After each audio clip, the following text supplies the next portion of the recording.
is Valley News Live at 4. Good afternoon, everyone. Slick roads caused several crashes and semis to jackknife this morning. Sergeant Jesse Graybo with the Minnesota State Patrol says his department responded to at least 18 reports of cars that slid off the road and 9 jackknife semis. We're coming up on prime drive time now in the FM area. Valley News Team's Kaylee Chella is out live now with road conditions. Kaylee? Thanks, Stacy. As you can tell, it's a little bit more calm today, not quite as windy. My hair and my jacket are still flying a little bit, but nothing like yesterday. It's not, as you can tell, currently snowing. We are waiting for that second round to hit us. Last night we did, as you say, see some semi-trucks tip over. Today, at least locally, agencies are saying they haven't seen an uptick in accidents or anything like that being caused from the snow. As for road conditions, the North Dakota Department of Transportation is saying that there is some scattered ice on the road, and we did see that as we headed here. There's some snow that's still stuck in between the lanes and in intersections, so you're going to want to be watching out for that. This cold is no joke. My eye is starting to water a little bit. You guys are probably used to these temperatures. I am definitely not. Didn't bring my gloves. I'm a little unprepared. So if you are going outside, make sure you bundle up, wear those gloves, wear that hat. My hair is still flying everywhere. So it's still a little windy. I was expecting it to be a little bit more calm. We spoke to Fargo Public Service. They said that they've got 4 Sanders and 14 snow plows out, and we did see 2 on the sidewalk as we were driving here. If you're going out tonight, you should be okay. Just watch out for that black ice. Back to you in the studio.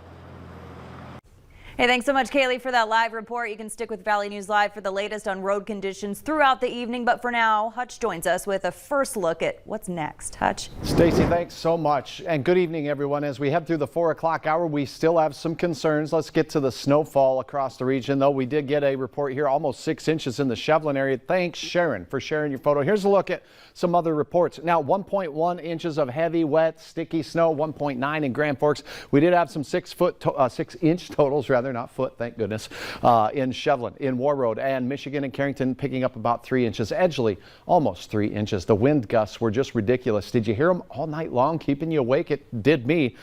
60-mile-per-hour winds from the north last night in Grand Forks, 55 here in the Fargo-Moorhead area.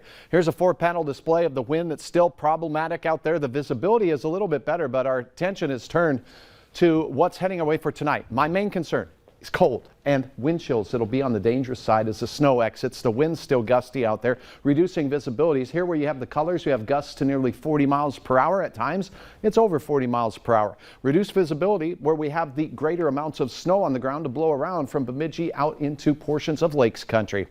As we look at that visibility in and around the Mahnomen area, we can see that out in open country, it still gets a little bit tricky. Pack a survival kit for your travels around the region tonight. It's going to be brutal cold. You don't want to be stuck out with wind chills in the single digits. More on that in a bit. Round 2 is on its way for Saturday. We'll have an update on that. But here's a sneak peek. More snow for some of us is expected than we got in the first round. Thanks to the fact that it'll be a little bit colder. We'll have details in hour-by-hour style here, Stacy, in a few moments. And just keeps coming. All right, thanks, Hutch.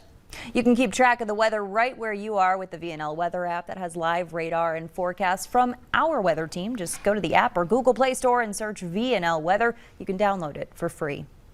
One thing you can count on in North Dakota is that the wind will blow. Take a look at this picture. Yesterday, the wind howled across the state, creating a wall of tumbleweeds in one Bismarck neighborhood.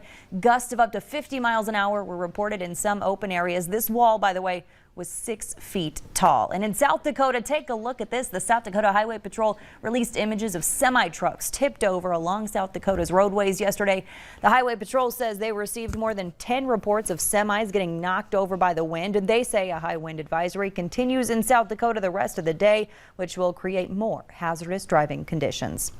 A Frazee woman is fighting for her life after being hit by a semi on Highway 34 in Becker County. State troopers say the 42-year-old was walking near Heideland Township around 8 last night when she was hit. The semi, they say, kept going. Troopers say it appeared to be a white Volvo semi pulling a trailer and would have passenger side damage. New for you now at 4, North Dakota State University says they're aware that a student has appeared to have stolen a road sign as part of the Devious Licks TikTok challenge. The school says this isn't the first time they've dealt with the issue. In a statement released today, the school says they spoke with the students involved and that vandalism violates the student code of conduct. In September, NDSU was hit by the TikTok challenge, with residence halls seeing high levels of vandalism and destruction. Olympic gold medalist from St. Paul, Suni Lee, says she was recently the victim of anti-Asian violence. Lee said the incident happened when she was waiting for an Uber with friends, all of whom are of Asian descent. When a car drove by, Lee says people inside began shouting racial slurs before speeding off and pepper spraying her arm. Lee made history at the Tokyo Olympics this summer as the first Asian American woman to win a gold medal in the all-around gymnastics competition. It's happening again. COVID cases are rising in places that saw a drop in the past few months, prompting some states to increase availability of booster shots to a wider population. Natalie Brand has the latest from Washington, D.C. Health officials worry about a potential fifth wave of the coronavirus crisis, as at least 35 states have seen daily COVID cases trend upward over the past 2 weeks, according to Johns Hopkins University. With the numbers rising, California is among several states taking steps to make booster shots more widely available.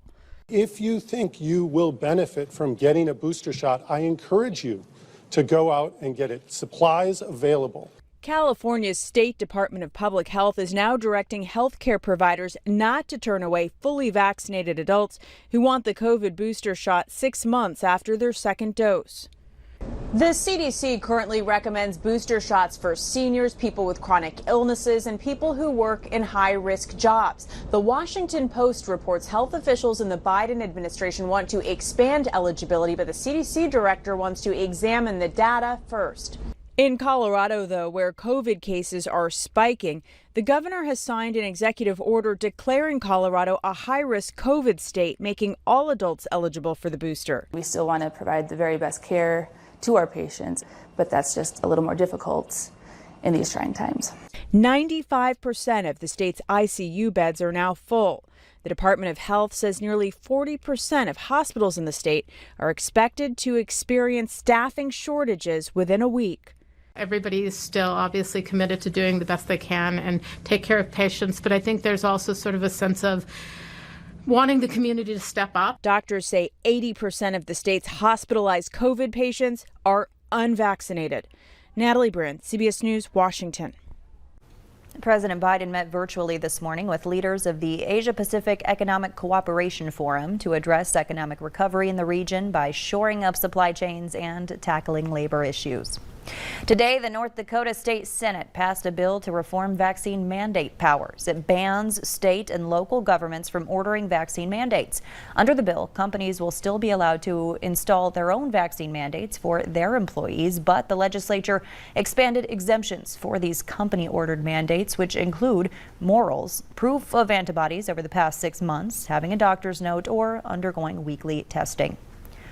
More lawsuits have been filed in connection with last week's deadly crowd surge at the Astro World Music Festival. In Houston today, lawyer Ben Crump announced he's leading a team of attorneys who claim to represent more than 200 people who were physically or psychologically damaged during the massive concert. Crump has said he's filed dozens of lawsuits on behalf of victims.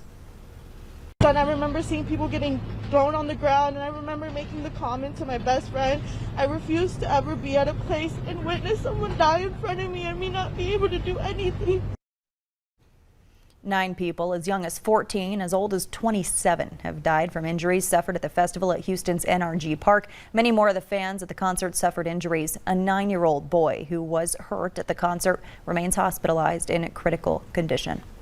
Thousands of frozen chicken patties are under recall. Details on that still to come on Valley News Live at 4. And our weather will remain challenging. Travel across Minnesota still is quite tricky, with visibilities reduced by wind, and cold will be the problem tonight.